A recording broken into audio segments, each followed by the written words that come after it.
Lipton Tea and Lipton Soup present Inner Sanctum Mysteries, starring Wendy Barry.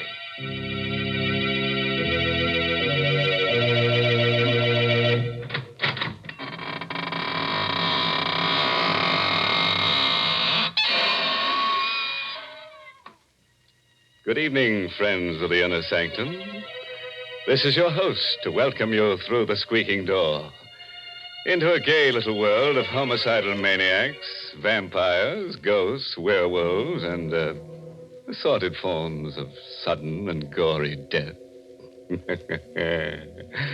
Friends, if you ever walk through a cemetery at midnight and see a girl whose hair is on fire and is carrying her head under her arm, you know what to tell her, don't you?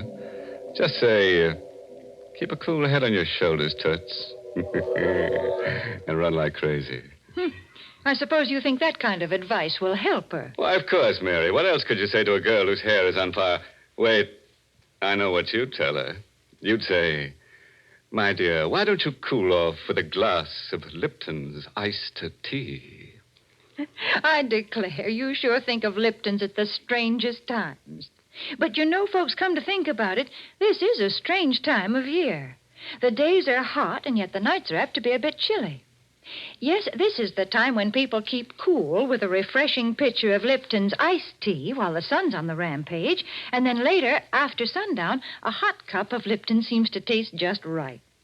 And do you know the reason why Lipton's, hot or iced, is always so welcome and satisfying? Well, it's because Lipton's has that famous brisk flavor. That word brisk, B-R-I-S-K, means that Lipton tea tastes fresh and full-bodied. It's never flat or wishy-washy. That's right, folks. You just don't know how good tea can be till you've tried Lipton's. And now, friends, get ready to try a new kind of Inner Sanctum story. It's called The Murder Prophet, and it's an original radio play by Milton Lewis, who copied it from a tombstone.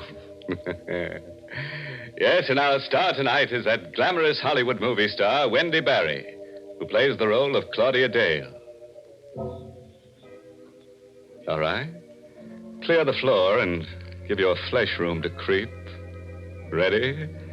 Now let's hear Claudia tell us the story in her own words.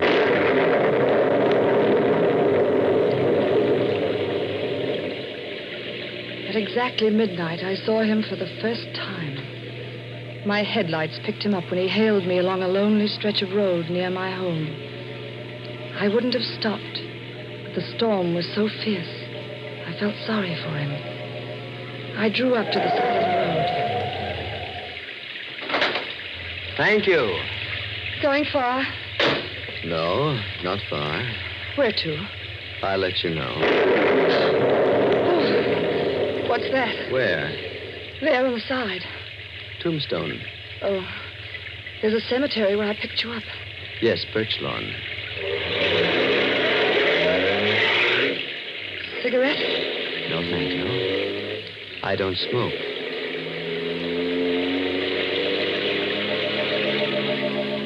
He said nothing for a few minutes. In the reflection of the dashboard light, I saw his face for the first time.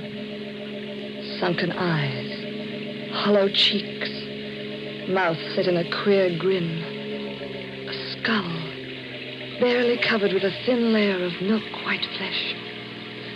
With a start, I realized he was staring at me. I've seen you before. Oh, I don't think we've met. No, I know you. Are you sure? Yes. I would never forget someone so beautiful. Oh, really? You're Claudia Dale. Why, yes. You're married to Howard Dale. That's right. But I don't seem to place you. No, you wouldn't. I know quite a lot about you. Do you really? Your first husband was Willard Banks. How did you know that? He died 8 years ago, a suicide. Who are you? You don't know me. Be careful, you're speeding. Oh, I'm sorry. I didn't realize. You're trembling. How do you know so much about me? I just know. Oh, really? I suppose you have second sight or some such rubbish. It is not rubbish. Then tell me where I'm coming from. Pittsfield. You guessed. You went there to visit a sick friend, Martha Wollstone. But you couldn't guess that. You're going too fast. You're losing control. No, I'm not. I'm quite all right. I can go fast if I choose to. I shall go as fast as I wish. Would you care to know more of yourself? No. No, I do not find your little trick particularly amusing. Besides, What else do you think you can tell me about myself? Your future. Oh, nonsense. Your husband is dead. Howard? Murdered. Oh, you're lying. You'll find his body on the floor near the piano of your living room when you get home.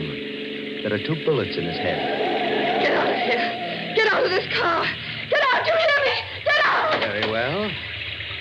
It happens that this is where I wish to go. Good night, and thank you, Mrs. Dale.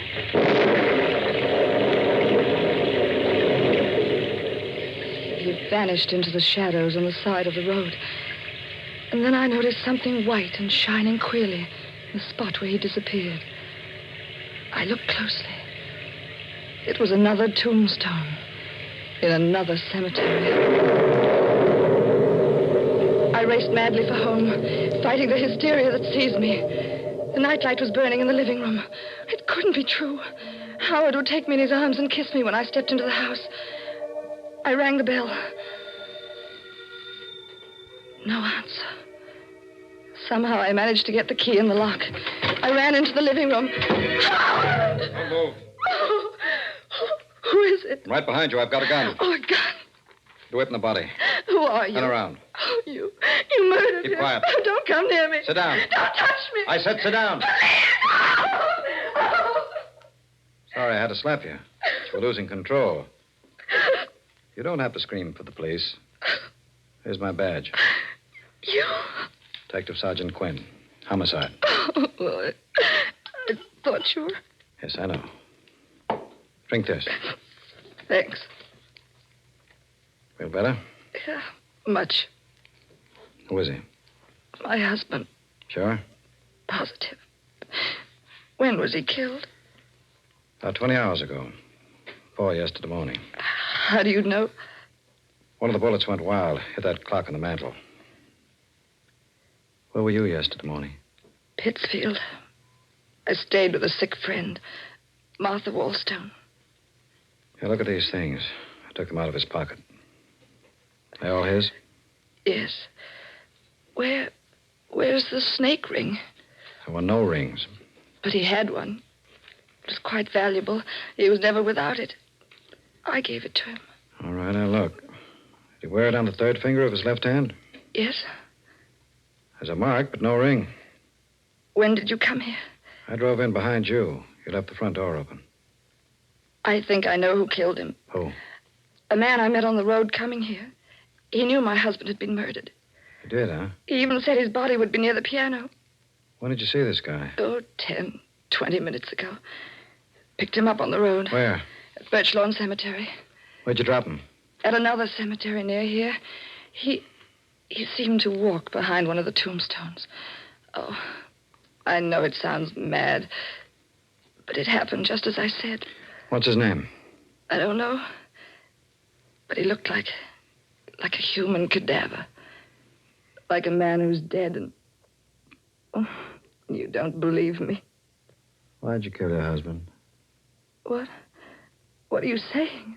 You heard me. Well, I told you I was in Pittsfield. Why'd you go there? Martha was ill. Were you there at 4 yesterday morning? Well, of course. Don't lie. Stop shouting at me. I told you who killed him.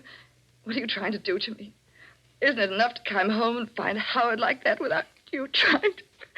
Oh, in heaven's name, leave me alone. Leave me alone.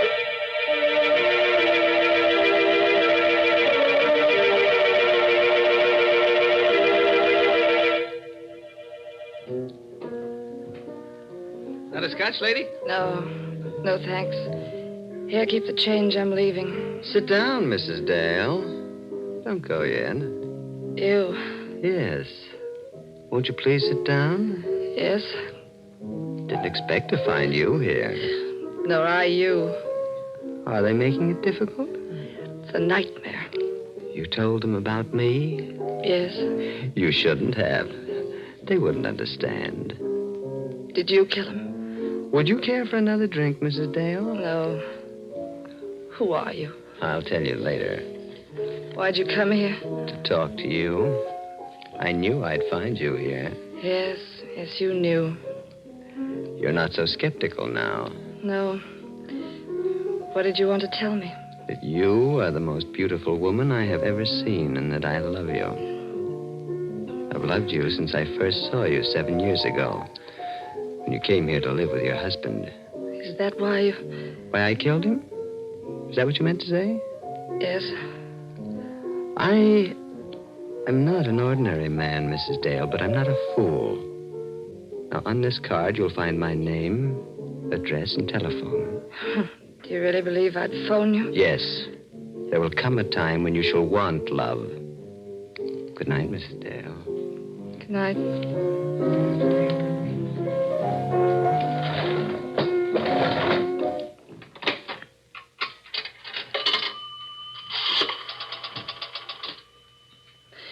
Hello? Operator, get me police headquarters and hurry, please.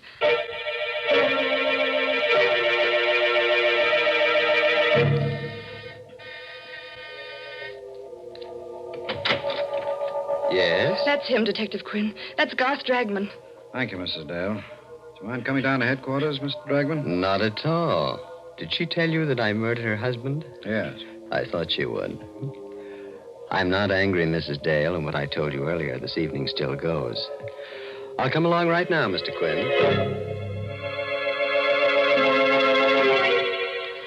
I didn't sleep a wink that night. Twice I got out of bed and drove to police headquarters. The lights were blazing in Quinn's office. I went in the third time. I couldn't bear waiting. Oh, Miss Dale. Well, Glad you stopped by. We checked everything Dragman said.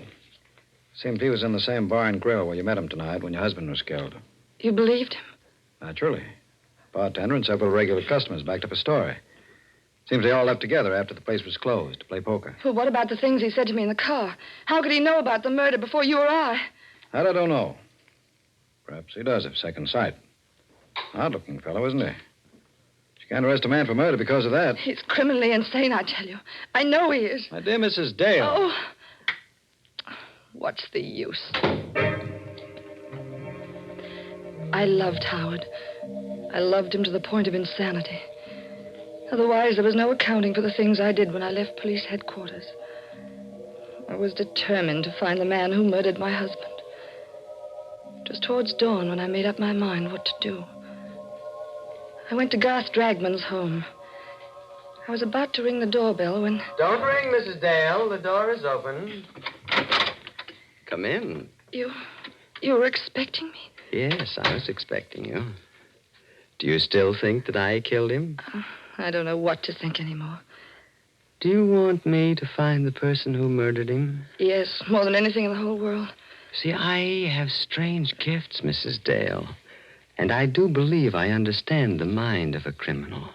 That mad impulse to crime, that strange, twisted desire to take a living being, a creature of arrogance and power, and make it a corroding, lifeless mass of flesh fit for worms. Oh. You're shocked? Crime is a shocking, evil thing. And only a man with the brain of a genius can succeed at it. And only a man with a greater brain can trap a successful criminal. I'll find your murderer for you, Mrs. Dale, on one condition. What's that? That you marry me. I felt my body turn to ice. I knew I was talking to a madman. I was sure I was talking to the man who'd murdered my husband.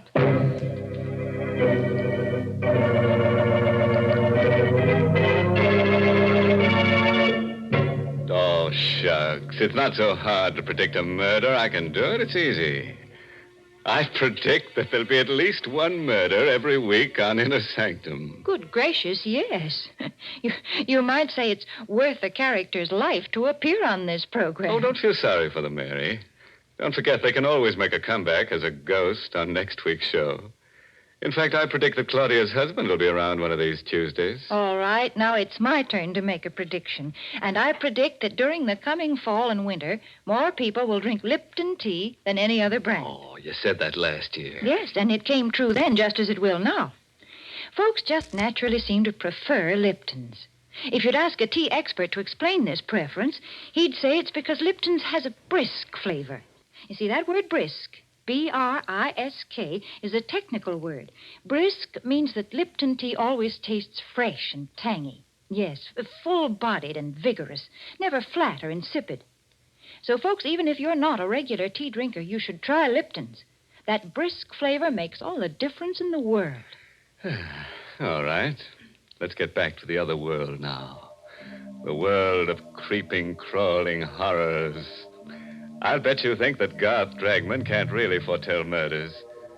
Or do you think that Claudia doesn't have the courage to trap this homicidal Romeo?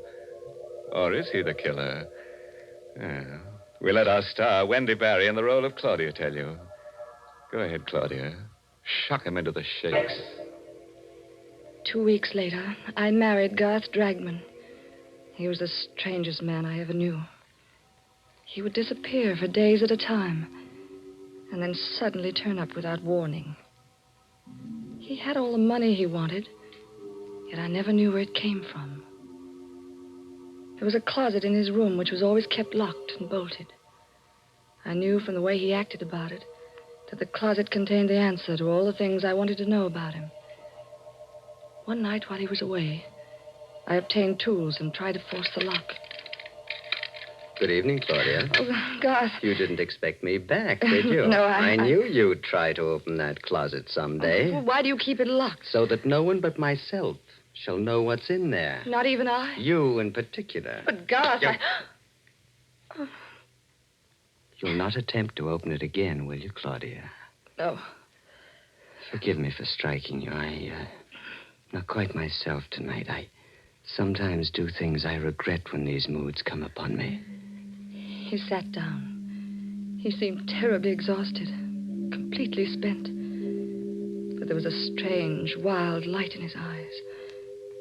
He seemed like a man intoxicated with some strange drug that few men know the taste of. You do forgive me, don't you, Claudia? Yes, of course. See, it's something that few people know, Claudia, but a person who has extraordinary powers carries an extraordinary burden. You mean your gift of prophecy? Yes, I didn't want to mention it. It seems to upset you so. It doesn't frighten me any longer. Did you read in the newspaper about a woman's body being found in the river? She'd been murdered, garroted. Yes, it was in this evening's paper. They don't know who she is. I can tell you who she is. Josephine Ford. A stupid girl, Claudia. I could have told you that she'd been murdered 3 days ago. How do you know these things? Because I see them. Sort of vision. Now I'm seeing another vision. It's a house, 346 Harbor Street.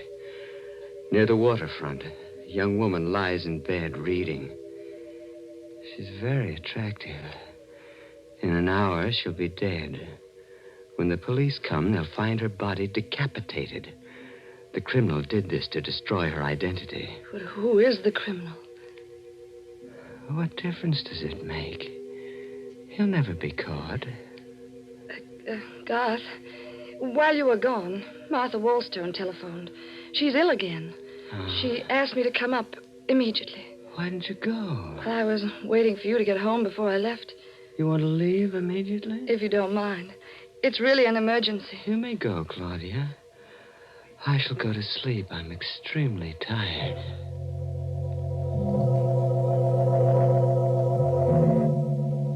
It took only a few minutes to get to the waterfront. I found the house at 346 Harbor Street. I went in. The lamp in the bedroom was burning. I looked at the bed. I fainted. Hey, Mrs. Dale. Think you can sit up now?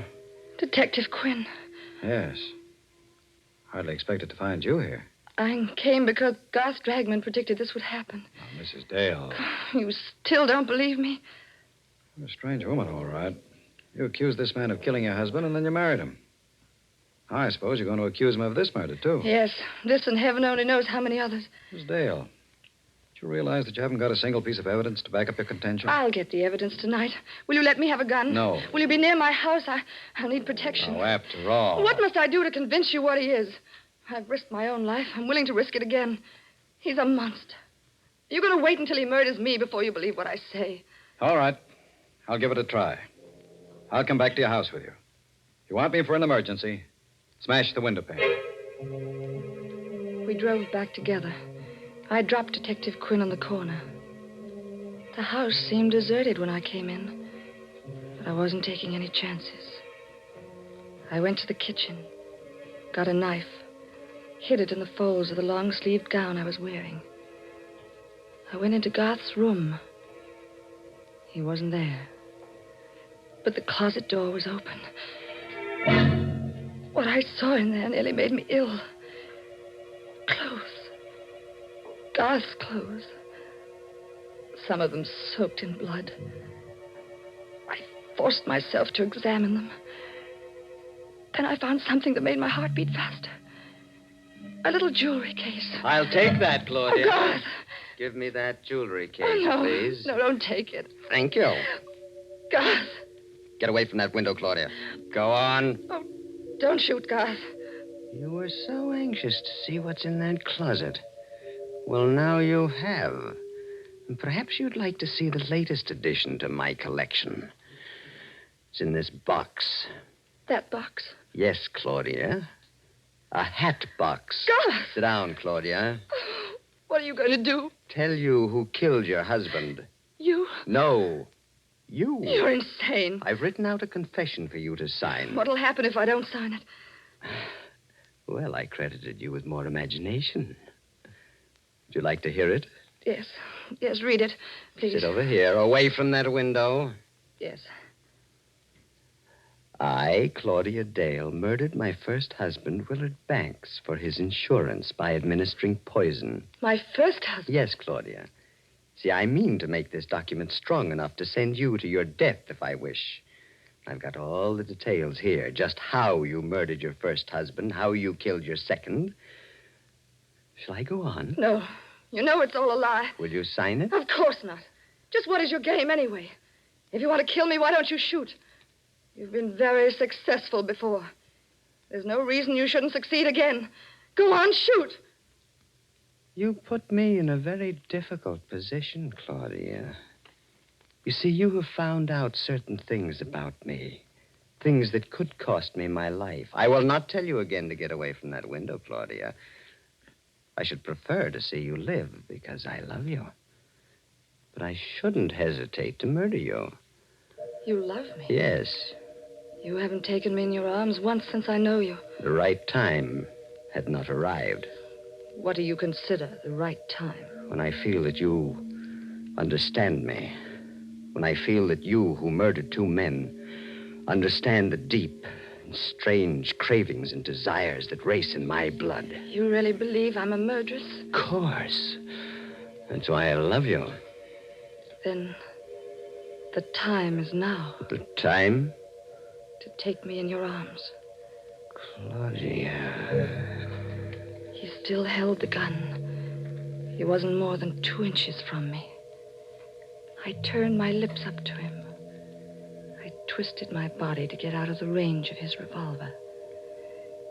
When I felt his lips touch mine, I slowly let the knife slip into my hand. Slowly, caressingly, I drew my hand up towards his neck. Then I plunged the blade in. Claudia! Detective Quinn! Hurry! I'm coming. What happened? I killed him. And here's the proof that he murdered my husband. I found it in the jewelry case he had in his pocket. It's the snake ring that was missing from my husband's body. Now do you believe me?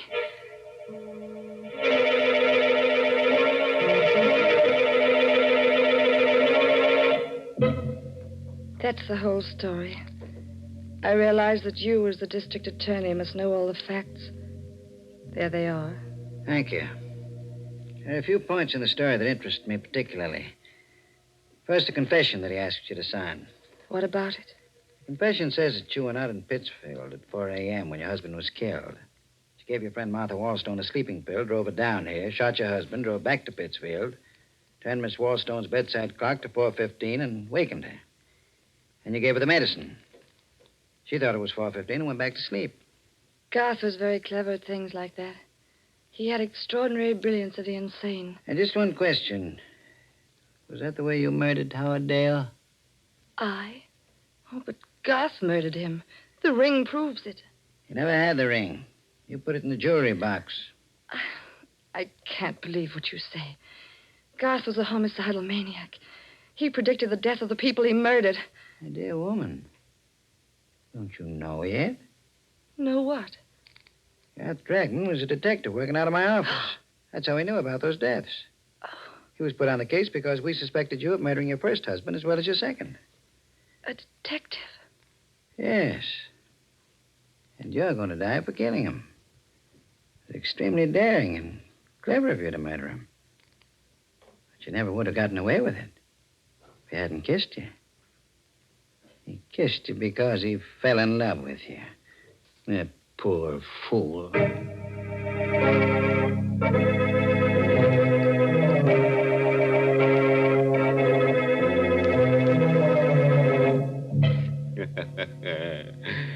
Well, friends, that just goes to prove that you should never pick up hitchhikers who come out of cemeteries at midnight.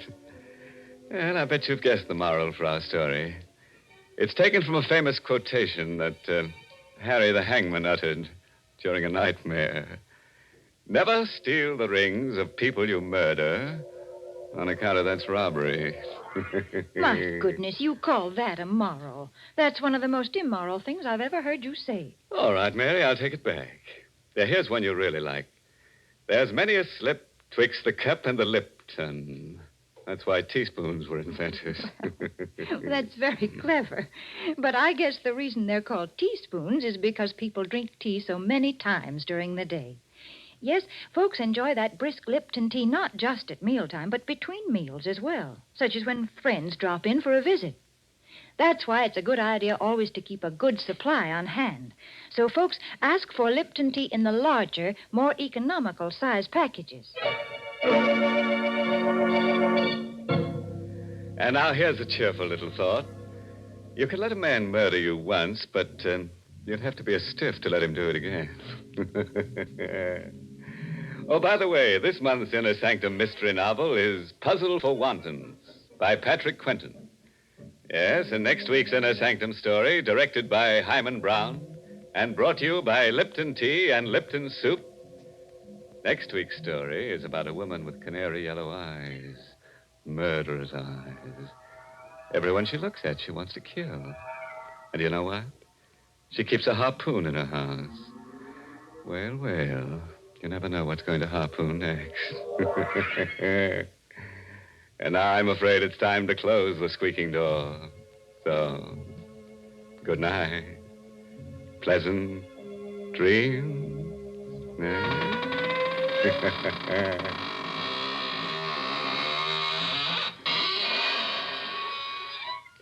Folks, it's wonderful how little time cooking takes these days.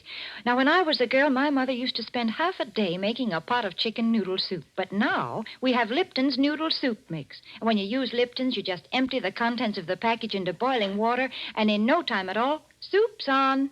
And what delicious chickeny tasting soup it is. Yes, Lipton's has an old-fashioned homemade flavor, and it's brim full of tender golden egg noodles. So, folks, don't forget to ask for Lipton's Noodle Soup. And don't forget to tune in next Tuesday night for another Inner Sanctum mystery. This is CBS, the Columbia Broadcasting System.